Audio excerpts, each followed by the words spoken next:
Hi guys! Welcome back to my channel. Sa video natin ngayon, ipapakita ko sa inyo kung paano ako mag-install ng relay. Pero hindi siya ordinaryong relay. Ito ay heavy duty relay, 100 ampere. Yan.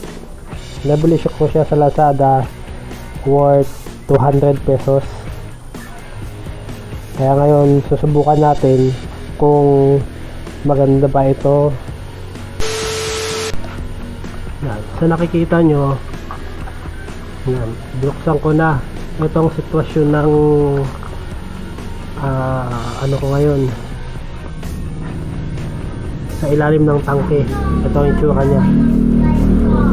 Yan, pinukulan ko lahat, tinanggal ko na.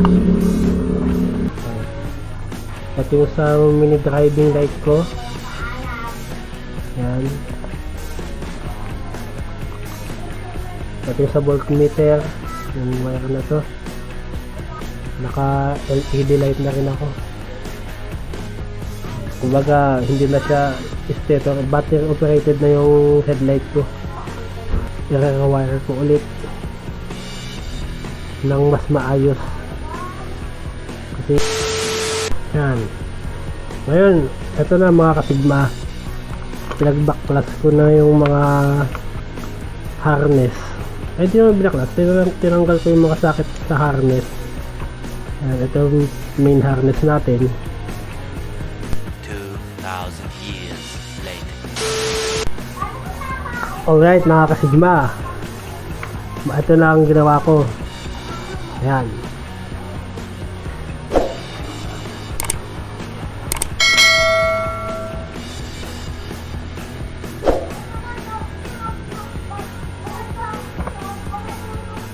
Ayan ang ating relay, yung heavy duty relay na ating binili ko. Ayan. Magsimula tayo sa 30 at 87. Ayan. Ito ang 30, ito man ang 87. Ang 30, binaliktad ko sila mga pake, kasi ayos na yan kahit baliktaran, walang kaso yan kasi switch ito yung ating relay. Ang 87, siya ang pinadaan ko sa fuse. Pagkatapos ito po siya, yan yung linya na to. Pagkatapos diretso ng positive sa battery. Yan po. Kung sa inyo po, pwede nyo pong baliktarin, wala lang po kaso kasi switch po siya. Ayan. Yung 30, siya naman po ang ginawa kong output. Ayan. Output papunta po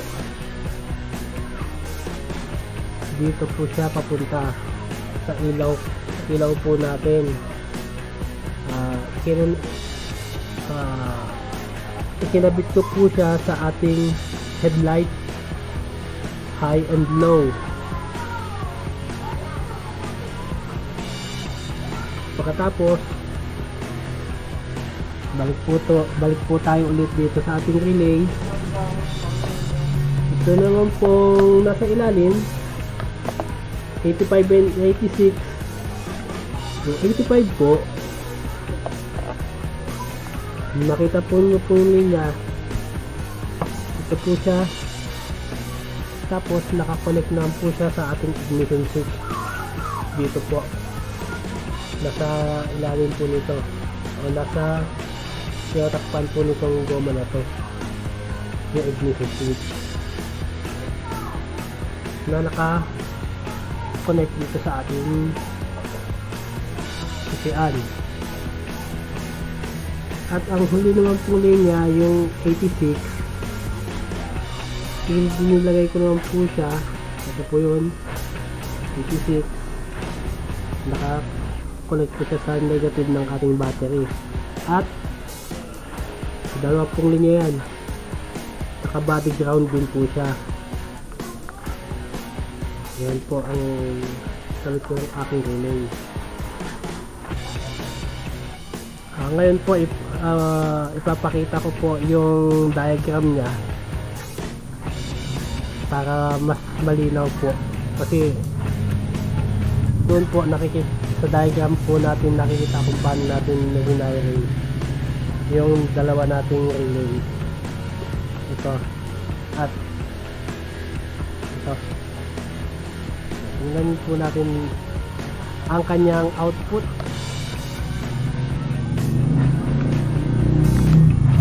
voltage po na lumalabas. Ito po 12.7. Wala nang gas. Got him! Got him! Nag-gas. Lagyan ko lang ng gas.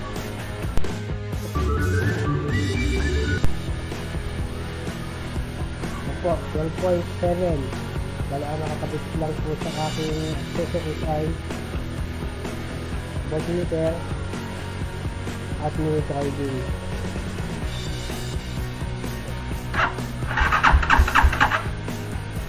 Wala pang gas. Hindi pa nakapasok. Okay. Ayan na.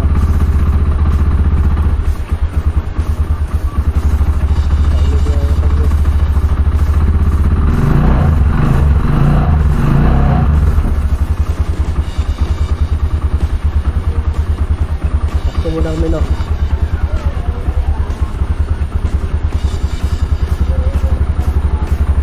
Ayan, mga kasigma.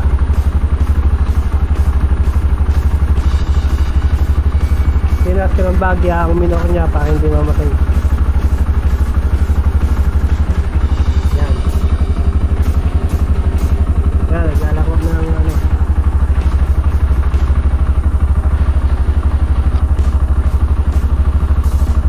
Makita nyo ang aking voltmeter. Yan. Gusto natin ang mini driving. Pumalo siya ng 13.4. 13.4 lang po ang kanyang bawat. Gusto naman po natin ang ating ilaw. Ay. Yan po. 13.1. Nakapok po ang ating may driving at ang ating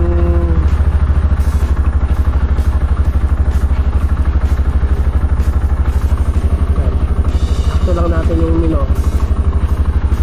Yan. Yung mino ko natin nasa 1.5.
Okay mga kasigma, ito na yung diagram ng ginawa ko sa relay. Ito ang ating ignition switch. Ito ang heavy duty relay na may 100 amp. Ito ang headlight, meron siyang high and low. Dalawa yan, pero isa na lang ang linagay ko as representation. 3-way switch, voltmeter. Lagay natin ang voltmeter.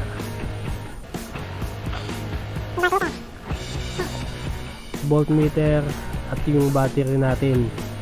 Yan yung mga components nya. So magsimula tayo sa heavy duty relay. Ang 30 na and yung mga positive line naka color blue at yung negative line kulay black. So makita nyo yung color 30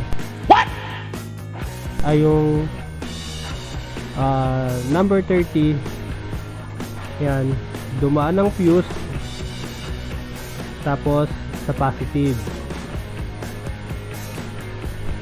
Tapos yung number 87, yung output natin, ayan, papunta ng 3-way switch ng ating headlight. Yung headlight natin may tatlong paa. Merong high, merong low, saka yung ground. So alam, ibig sabihin nakatap siya sa body ng ating motor.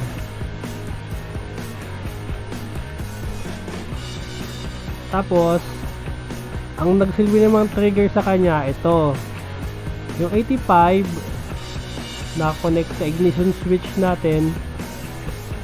Tapos yung ignition switch na siyempre nakadaan siya sa fuse, then positive line ng battery natin. Tapos yung 86, naka-connect naman siya sa ating battery at sa body ground. So lalagyan pa natin yan ng isang linya. So lalagyan ko pa yan ng isang linya. Yan. Connect direct sa positive. Pero droga ka ba, kuya? Sa negative. Connect direct sa ating negative. Yan. Para mas maganda yung ground natin. So ganyan lang po. Meron pa tayong isang system dito, yung voltmeter. Madali lang naman ang magkabit ng voltmeter. Yung positive line itinap ko sa 87, tapos yung negative nakalagay sa body ground. So once na mag-on tayo ng key, magko-connect yung line na to. Yan, pupunta ng 85, mag-on ang ating heavy duty relay. Siya nga pala, ito yung sa inilagay kong mini driving light. Binagyan ko rin siya ng relay. Yan ang paglagay ko ng mini driving. May dalawang relay, mini driving light, dalawa, 3-way switch, tapos yung ating battery. Siyempre yung fuse, laging may fuse. So papaliwanag ko. Magsimula tayo dito sa ating dalawang relay. Siyempre lagi ang madalas na ginagawa natin, yung 30 laging positive line diretso sa battery, pero dadaan muna sa fuse bago dumiretso. Tapos ang ating 87, dalawa yung 87 natin. Yung isa, ito yung high, ito naman yung low. Yan. Siyempre mag-connect sila. Yung high, nakatap yung dalawa magkasama sa high, at magkasama rin yung low. Tig-isa sila ng relay. Pag inon mo yung high, itong relay na to ang mag-o-open, at yung low, ito naman ang relay na mag-o-open. Tapos yung 85, yun ang ginawa kong body ground, negative. Pinagsama ko yung dalawang 85 at nilagay ko sa body ground. At ang 86, yun ang ikinabit ko sa 3-way switch. Kaya tatlong paa yung 3-way switch eh. Isang common, tapos high and low. Mali na nga pala oh. Ito pala yung high. Ito pa yung low. Ito pala yung high, ito pa yung low. Yan. Yan. Ito yung high, relay ng high. Nakatap siya sa isang paa ng 3-way switch. At ito naman ang isang relay ng number 86, relay ng low, nakatap sa kabilang paa ng 3-way. Tapos, meron dito sa gitna, yun ang inilagay ko sa 87, number 87 na relay nitong heavy duty. Kumbaga, dito sa main relay natin, dito siya nakatap sa 87. Yan, nagtap ako dyan para sa mini driving switch. Ito na yon. Yan. Ganun lang po ang aking ginawa. Tapos, syempre, yung battery natin, body ground, positive, tapos yung positive. So, yung relay ng horn, isa horn naman po, dito pa rin po ako kukuha ng linya niya kung sakali po, kasi hindi ko pa po nalagyan ng relay yung horn ko. Kaya once na pag magbusina ka, mahina, kumbaga once na magbusina po tayo o ako, kukuha pa rin po ang aking headlight. Pero konti lang naman po, hindi naman po ganun kalakas ang kurap niya. So kung maglagay po tayo ng relay sa horn, magtap pa rin naman po tayo dito. Tapos ganoon naman po, another piece na naman po dito. Dadagdag po ulit tayo ng piece sa battery natin. Bali, dadami po ang ating piece. So ganoon po talaga para maprotektahan po natin ang bawat device na naka-install sa ating motor. So, hanggang sa susunod po ulit na vlog. Maraming salamat po sa inyong panonood. Hanggang sa muli.